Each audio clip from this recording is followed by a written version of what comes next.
Alam mo ba ang ibig sabihin ng busy? Bakit kailangan natin iwasan ang pagsasabi ng busy ako? Dahil unfair yon para sa ibang tao.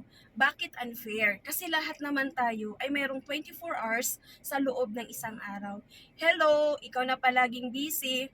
Bakit 15 to 20 hours lang ba ang binigay sa'yo ni Lord?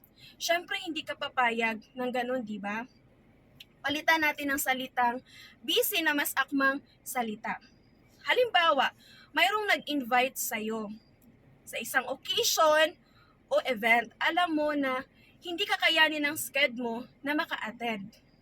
So, imbes na sasabihin mo na sorry, busy ako kasi ganito, kasi ganyan, ay sasabihin mo na lang ng pasensya na may prior commitment ako. Or simplihan mo na lang, pasensya na, hindi ako pwede. Huwag ka na magpaliwanag ng kung ano-ano, lalo na't hindi ka naman tinatanong. Tip, para sa susunod, maiwasan mo ang pagsasabi ng busy ako. Isipin mo ano ang meaning ng busy, B-U-S-Y, busy under Satan's yoke. Ayaw natin ng ganun, di ba? Thank you for watching. God bless everyone.